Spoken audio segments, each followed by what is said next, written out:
Is it echoey still? We are live. I clicked go live before you said, can I check if it's echoey? It doesn't sound very echoey to me. How about you? Let's see. Hello, and welcome to our April Get Exposure Live with Kristina Rutherford. Right? Did I get it right? Because you don't have your name there. I'm like trying to remember your last name. Yeah. No, the sound is perfect as far as I'm concerned. I'm a bit out of breath. I just ran down the stairs and up again. So, I have the title of the talk down the bottom for my own sake to try and remind me what it is that we're discussing and to keep us on track if we sidetrack. So, would you like to begin by introducing yourself? Yeah. So I'm Kristina Rutherford. I'm a marketing and growth strategist, and I help small businesses grow their business without having it take over their life. I love that. That's like that totally sold it for me when you said that, because I just have so much to say about that. So, how did you get into this? Let's start with that. So it started quite a long while ago, and I did marketing as an undergrad degree, done an MBA, and done all of the postgrad qualifications that go alongside that. But I ended up going into the corporate world and working in the NHS and working in improvement, and kind of got up and up and up the ladder, which was great. But I knew deep down that actually what I wanted to do was the marketing stuff. And every now and again, I'd try to do it and never really fully made it across the line.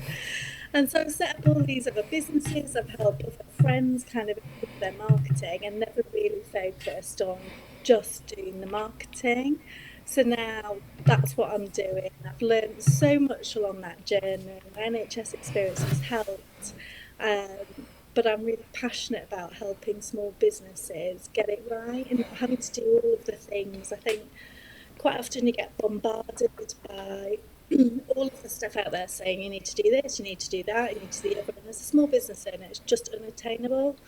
And so I really do that and make it easy for people to market their business, grow their business, have the right strategy behind them to help them do that.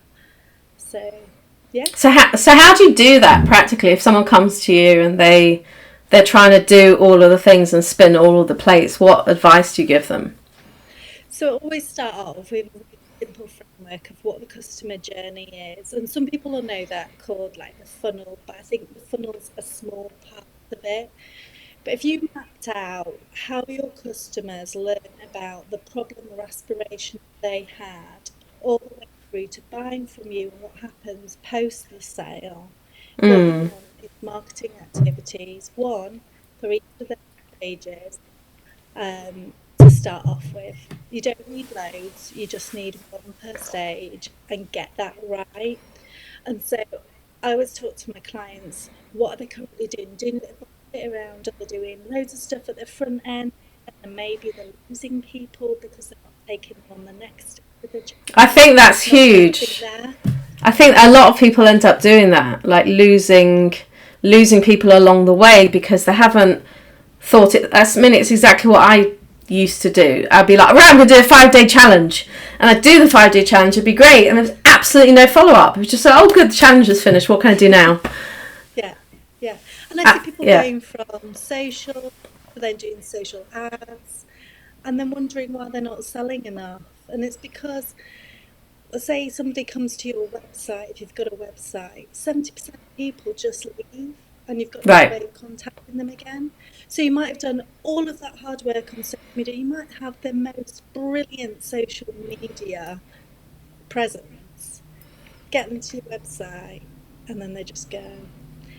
And if you don't have all of those steps, just one per stage, then you're losing sales because you're So, not giving them a chance to so what would it to be like? What would succeed. a good example be of like one per stage? What kind of things do So you at the front recommend? end of the funnel, or the customer journey, you want to do stuff that helps people understand whether they have a problem that your business solves or whether they want those aspirations, if it's something like an aspirational product.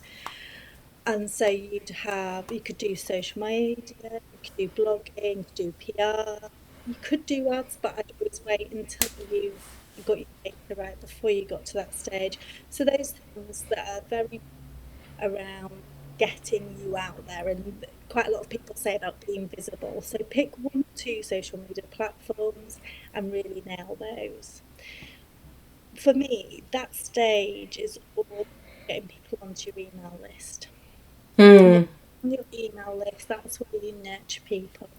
That's where they get to know you. They get to know more about you being in their inbox, not maybe appearing in the scroll of social media. So you can get that consistent conversation with people, and then people can make a choice as to whether they feel you're a right fit for them as a person, as well as the product or solution that you're selling to them as well. And so your email campaigns should be around developing that know, like, and trust factor. So when you do put an offer out to them on your email, that they're ready to buy it from you. Because if you're trying to sell something, particularly if it's quite complex from the beginning and the people aren't ready to buy, you're going to put them off. Yeah, I see that mistake happening a lot where I've on someone's list and they've gone quiet for a year or two, and then they announce that they're back with an offer. And I think it's such a shame because you could have just warmed me up just a little bit. You know, write to me 4 or 5 times so that I remember who you are, and then come in with an offer. There was something I wanted to ask you that you were just talking about. Oh, I know what it was. If someone comes to your website, you're saying like there's a large percentage of people that will visit a website and then just drop off. So what is your suggestion for keeping them there? Yeah, so for me, there's something around having a reason to either come back. So if you've got a blog that continually processing, I'm not saying everybody go and do a blog. Do a blog if it's right for you, your business, and that's your first one thing, or you're building what happens. And also capture the email address.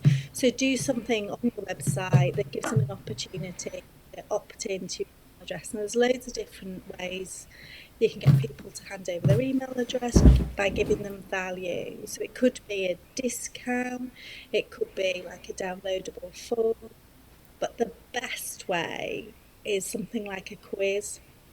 Because if you've got a quiz and it's pitched at the right stage in their journey, you're going to help them so much, but also you're going to get lots of information around where they're at, and you can make sure that the future emails you send to them are pitched at the right place. Somebody tells you on their quiz that, for my business, that they're doing their social media and they're not getting the sales. Well, I know that the missing link is the kind of email strategy that sits behind there. So my emails to them will be about, you need to know about this and this will help you move your business forward. But if somebody already has that, sending them loads of emails around the beginnings of setting up an email list just isn't going to resonate with them. So what I use my quiz for is making sure that I send the right information, give the right value to the right people. And in doing Right, so you're segmenting your list. yeah, Yeah. but with a lot more information from a quiz than you can in any other way. But Right. you can do it with different lead magnets, but the sign-up rate just isn't the same. So what quiz are you using? Which service? So I use Outgrow Mm-hmm. to use my quiz, and they've got a free plan. And if anybody wants to pick me, I'll pop it in there. Well, come back into this live afterwards, yeah, and put it in with all your, because, I always say, like, put your information in the recording afterwards so people know where to find you. So, what inspired you to pick this title? Because I think it's like I said before, everybody's really kind of busy running the business, and yet you get bombarded with, you need to do this for your business, you need to do that to market your business. And most people don't run a business just to do all the marketing. I do. Yeah. But other people want to market their business and then get on with serving their customers. So the model that I picked and have worked on is around getting that one thing per stage, and then once you've got that, you build from there, but you build your messaging in first. So let's just recap. When you say one thing per stage, what are these stages? So the stages are being aware of the problem or the aspiration. So if it's an aspirational one, it'd be that. finding solutions, Right. selecting a solution, taking action and being ready to buy. So that's about making the buying process really easy. And then the post purchase is around how you support customers just after they purchase, because that's when they're going to have the highest level of anxiety. They've just parted with all this money with you, they've trusted you, they've invested in your product or service, and they want to know they're going to get results from that. So for me, you need to make sure they know what's going to happen next, and that you deliver that value in a way that works for them, and then they become raving fans. So don't stop your marketing once people have bought from you. Right. I mean, it all kind of needs to be automated. Like, I mean, back in the day when I was like throwing stuff out and not really having any kind of system, I would like, do a webinar or a class on something, and I'd throw up some kind of like PayPal payment page, and then, eventually get around to writing them a receipt. It was just a complete mess. There was no automation at all, and I found that the quicker you can get your head around automating things, the better, because someone signs up for your product, today we expect a confirmation email to say, thank you for your purchase, and here's your link to the Facebook group, or here's your link to the download, or whatever it is that they, like you said, like the next steps, and that has to be automated. But the problem I find with that is that you're sending out an email, it can end up in their spam, and they forget. So I very often get panicky emails saying, I bought your thing, you didn't send me anything. So what do we do about that? Yeah. So there's a lot around your email strategy and staying out of the spam box, but the best way of doing it has a really engaged list. And what I mean by that is people are reading your emails, and the more valuable your emails are, the more they're going to read them. And if they read them, then you're less likely to end up in the spam box, which means more people get to see your email, so they're more likely to engage, and it's that continual cycle upwards. But also you want to keep your list clean. And what I mean by that is that you take people off your active email list for your weekly campaigns if they've not engaged in your. And if you've not emailed for a year, that example you gave around somebody just tried to sell something to you after a year, which, I would agree with you, like warm people up first and remind them who you are. But if you've not emailed for a while, you need to really carefully warm up your list. Don't go from this live and think, right, I need email marketing, go and email your whole list. You need to do it in stages. So pick the people that have been most engaged, send that email to them. If you get a good open rate, so you're looking for at least 30%, then send it to the next group of people. If you email a really cold list, you're going to do more damage to your email list than if you warm it up bit by bit. I mean, I also I'm sending out emails at the moment. I'm doing a webinar on the 24th, and I've sent out emails. I don't like getting an email every day. But what I do like, which is what I've done, is I've let people know this is email 1 of 4. Yeah. And if you don't want to know about the webinar, but you want to stay on my list, I couldn't actually get MailerLite to do what I wanted to do. It gives you the option of picking which list you want to unsubscribe for, and I've got so many different groups, it was impossible. So I just said, send me an email. If you don't want to be on it, just send me an email. I'll do it manually for now. At some point, I'll upgrade and it'll all happen magically. But, that's the other thing. I feel like you can't, I think, when you're starting a business or you're starting to take your business seriously, you still can't do all of the things all at once. I'm still using the free version of MailerLite. There are things I invested in a proper CRM this year, Dubsado, which is really good for photographers. It's keeping track of clients and where I am, and it's like a whole system where I can put in a contract that needs to be signed and a to-do list and all these kind of things. But I didn't have it until last year, and I've been in business for 15 years. Maybe I should have started a little bit earlier, but like you said, people, you're trying to do all of the things. So I guess what I'm saying is, how did you figure out what to prioritise? So once I've picked my one thing per activity, I'll make sure that it's performing, and then I'll look to automate it. So one of the things I do is schedule my social media. So if anyone's been on my Instagram this And you'll have seen stories about batch creation of content. So I created 22 short form content videos, value videos that I'll be sending out on my Instagram over the next 3 months, because I know what I'm doing in my business, I know what my goals are, and so I've created my content focused on those goals. I did that in about an hour and 20 minutes. I've got scheduling software that helps me semi automate that. Mm. And then once those videos are out there in the world, I'll pick the ones that are doing really well and I'll reuse them. Yeah. So I think there's different ways of automating different things. If you look at your email list, you can use your welcome flows.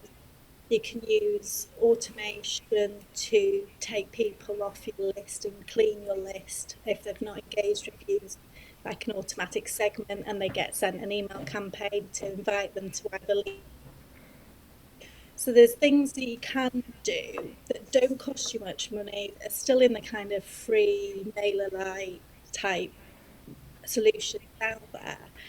But I'd say once something's working for you, it's then time to automate it. So once it's delivering those results, it's about Googling or getting in touch with people like me and saying, right, I've got this marketing thing, it's working. How do I stop spending as much time on it?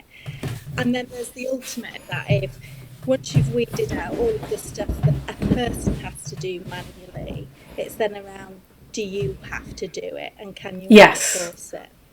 Yeah, and that also, like, I always struggled with that because I thought, oh, I can't afford to outsource. But I started with outsourcing my expenses. Those all get put in. My wonderful VA puts all my monthly expenses into my, the software program. And it's just the most massive weight off of my shoulders, because it's just not my zone of genius. I don't want to touch numbers as much as possible. So that's the thing, is like figuring out what's your zone of genius and what are the things that you can do if you have to, and what are the things you absolutely have to get someone else to do. Yeah. And for some people that's social media. For me it's maths. Yeah. And I think even if social media is your thing, and I like social media, but I don't like doing it every day, I heads better if I brainstorm lots of ideas, get them all in the Canva video, or Canva the graphics, and then I know we've got a bulk of stuff. Now I can either use that bulk of stuff to put it out there bit by bit, or I can put it in some kind of evergreen library, get it to run for me. And I know that, like, I'm sure other small business owners have this problem as well. Like, once my head's out of that bit, I'll be on to the next thing in my business, and I don't have the brain space to hold all these things in my head at any one time. So I look to automation, particularly my marketing, but as you say, it's like across your entire business. Yeah. To free up my brain space, because that is the most important asset I've got in my business. If my brain's not working on the next thing that I need to do to generate sales, then I'm going to really struggle.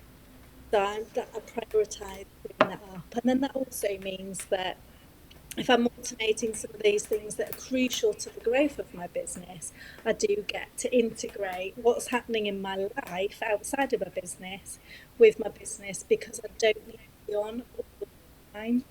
Yeah. I think I used to have this idea that I had to be at my desk from 9 till 5, and then I realised that that is not a life. I mean, the idea of having a life is very subjective, isn't it? What does that mean? But, it's really about... we're supposed to be enjoying this. Like we became business owners because we didn't want to work for our bosses anymore. We didn't work in corporate or high tech or whatever it was. So, at some point I just thought, I'm not enjoying this. This is ridiculous. I mean, when I first started my photography business, I would work all day until the kids came home, and then once they were in bed, I'd work in the evening as well. And it was kind of miserable. And I would have like clients come and like picking out photos from the galleries at my house at 9 o'clock in the evening. So I know we said it's about achieving business goals, but it's also about setting boundaries. I think a lot of goals. Yeah, interesting. So business and life goals. I mean, I used to struggle with the word goals. It used to like really frighten me. That's interesting. Yeah. So, like, what would you call a business goal? So for me, I've got revenue goals that I want to achieve in the year. So I want to earn what I did when I worked in corporate. So Yeah. that's one of my goals. But the other goal I have is helping people, serving people. A bit like, oh yeah, well, I would say that. But I used to work in the Yeah. NHS, and that Right. was a key reason why I worked in the NHS and I stayed in the NHS so long, is that I also needed that from what I was doing in my day to day. Otherwise, I just didn't have the motivation to do it. So for me, that's a check in on when I'm launching something or doing something, is it still achieving those goals as well as the financial goals? And then for me, the third goal around my business is having that freedom. So my daughter starts school in September, and I don't want to deal with the stress of how I manage the school holidays. I just Right. can't get my head around how I do that. So for me, having a life is being able to integrate my business with caring for my children and doing a good job as a mum, being a good wife and partner, exploring the world a bit with them. And like you said, if I wanted to be chained to my desk, you know, Go back to it corporate or would go be back to the so much NHS. easier doing a corporate job. And I think sometimes people think, "Oh, be a small business owner easier." It's not. It's a different set of challenges, Yes. and there are times where you have to do that every second because you're in that critical point in your business or you're in a critical point of launching something new. But if you're doing that all the time, then you've not got it right because you're just not going to enjoy it. And you've got to enjoy the journey because you'll never finally finish your business. Businesses don't Yes. end. It's like to-do lists. They So I say just like to-do move lists and on. laundry. They just keep going. But Exactly. you know, like I was asked this question. Yes, of course. Um, you know, there's people whose business, let's say you're a physiotherapist or you're an interior designer. So you're going to be spending most of your day with people. You're not going to be spending most of your day at the computer. Let's say, you know, let's pick the example of an interior designer. They're going to be up pretty early, usually out of town, on site, right? Um, so, you know, for businesses like that, there's two things. First of all, getting in the habit of creating content. If there's no confidentiality issues, obviously, if it's patients, you have to be careful, obviously. But getting into the habit of like recording your process while you are on site, if you're something like a designer, is key. And I think a lot of people forget to do that. But what I've realised, you know, from thinking about it a lot, is that outsourcing is going to be huge, and you just have to get your head around that. Like, how like as a designer or as a reflexologist or a physiotherapist, or all these people that are not sitting at the computer all day, you're gonna need to outsource some of this work to someone else. There's just because you can't be everywhere. You know, you want to be prolific on social media, but you're only getting home at like 7 o'clock and putting your kids to bed. You're like sitting down at the computer at 9 in the evening to start being prolific. It just doesn't work. There's no, Yeah. you know, I've thought about it a lot. There's no way around it. You have to take some of the money that you're earning, budget it, and put it towards getting someone else to do this for you. And that you can't 100%. I think obviously you have to drop into your stories and show your face and turn up on video. But again, those things could be done. Again, if you're what did we say, like an architect or a interior designer, while you're having your lunch break, you know, you can Yeah. stop and make that content. Yeah. I mean, I bulk create 80% of my social media.